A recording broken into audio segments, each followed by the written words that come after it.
Shortly after noon on the 8th of November 1954, a special train passed through the frontier station of Kaldenkirchen with His Imperial Majesty the Emperor of Ethiopia, a most exalted visitor to Western Germany.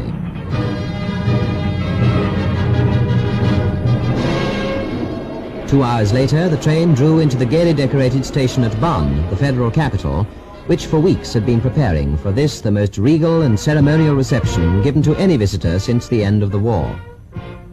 The federal president, Professor Heuss, the chancellor, Dr. Adenauer, and almost the whole of the cabinet were there to bid welcome to their imperial guests from Ethiopia.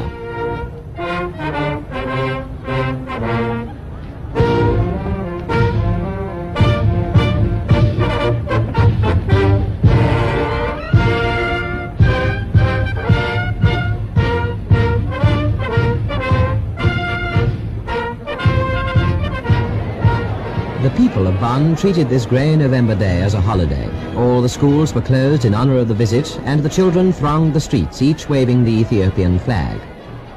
The emperor, accompanied by the federal president, then drove in a car, also carrying the green, yellow and red standard, to the Petersberg, where His Imperial Majesty and his suite were to stay, the famous hotel with its majestic view across the Rhine.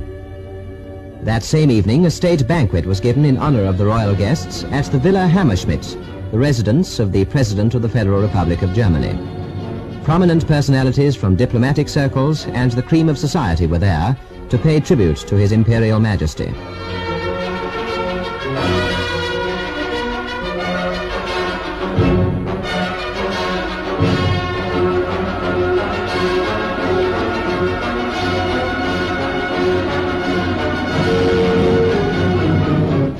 The newsreel cameras were there too to record an historic occasion.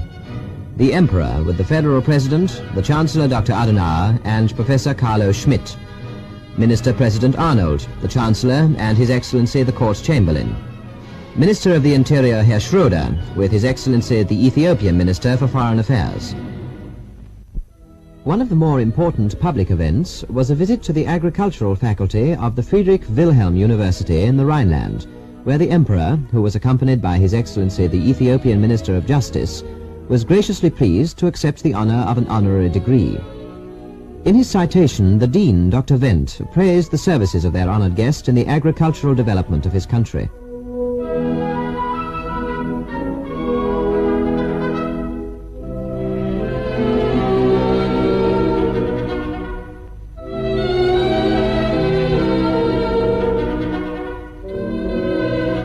And in his reply, the Emperor paid tribute to the great assistance rendered his country by German botanists and explorers.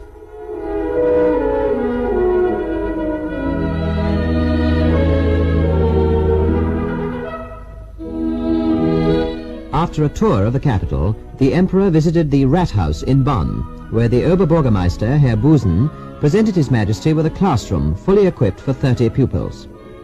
The Emperor, in reply, presented the city of Bonn with the silver and gold-banded tusks of an African elephant, 2 antique spears, and the gold-studded shield of a warrior. His Imperial Majesty then signed the city's Golden Book, a royal autograph in picturesque Amharic script, which Bonn has added to its treasure of valuable and historic documents. Thousands again lined the streets to cheer the Emperor on his departure. The first stage of his visit to Western Germany was over. The next stop was in Cologne. This city, called the Queen of the Rhineland, had a special attraction for the Emperor, who paid an early visit to the famous cathedral, one of the largest in Europe and a splendid example of ornamental Gothic architecture.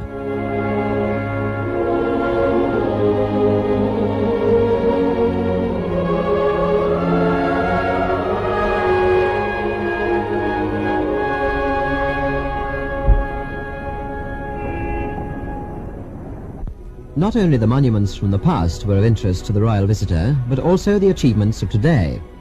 At the experimental station of the Alwegbahn in the Fullinger Heide, a monorail car gave an impressive demonstration of cheap and speedy transport possibilities for the future.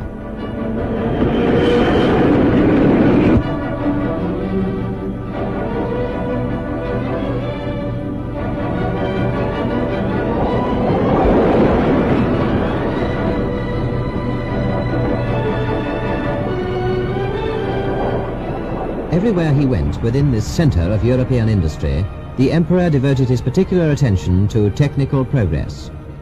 In Karl Arnold, Minister-President of North Rhine-Westphalia, he found an informed and competent guide.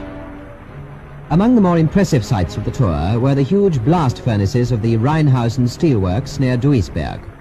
Work was stopped for a few minutes on the arrival of the royal party, and the workers received them with cheers and applause.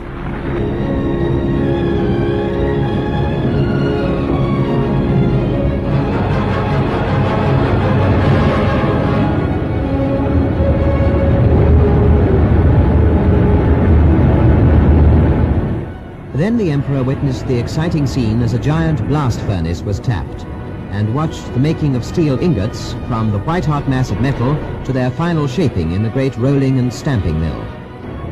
The application of modern techniques to the industry of his country is due very largely to the personal initiative of the Emperor himself. Here in Essen, some 43 apprentices from Ethiopia, who have been trained in various branches of the German engineering industries, had the honor of being presented to their Emperor. There were flowers and more flowers for the royal visit to Altenhof, a settlement for retired workers from the Ruhr industries. The Emperor was especially interested in all the social and welfare problems of our industrial civilization.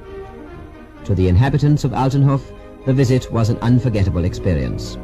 In hundreds they surrounded the royal car, as with its escort of 16 white uniformed police, it left on the next stage of the tour.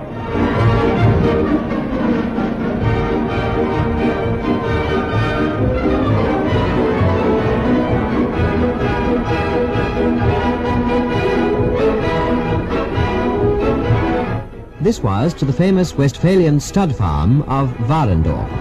An extra guide to the royal party was the Federal Minister for Food, Agriculture and Forestry, Dr. Lübke. For the Emperor, who has done so much to improve the bloodstock and standards of animal husbandry in his own country, this visit to a model farm was of obvious interest.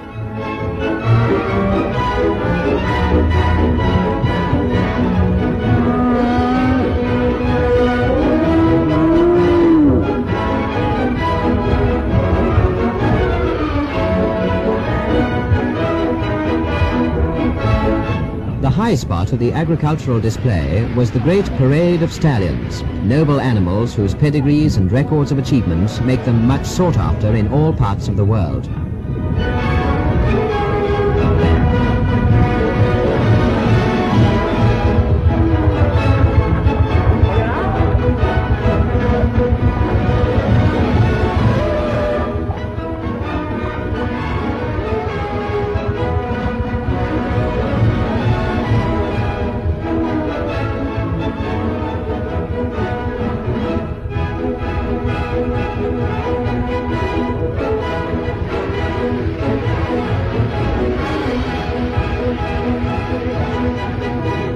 These magnificent teams of Kaltblüter provided a fine picture of harnessed power, breeding and beauty.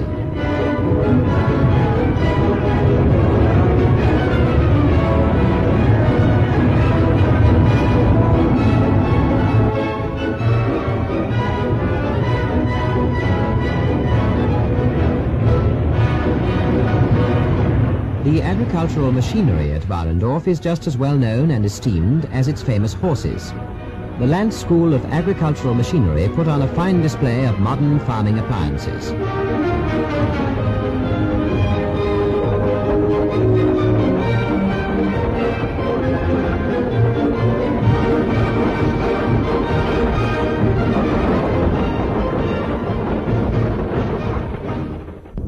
But now the time had come for the last visit of the tour, to the free and Hansa city of Hamburg. The Senate, with Burgermeister Dr. Sieverking at its head, received His Imperial Majesty at the Rathaus, the city hall.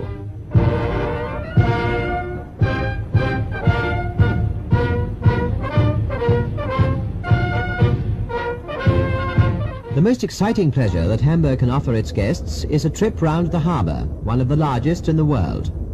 The weather on this, the last day but one of the Emperor's visit to Germany, was wonderful. The sun was shining and only the lightest of breezes rippled the water.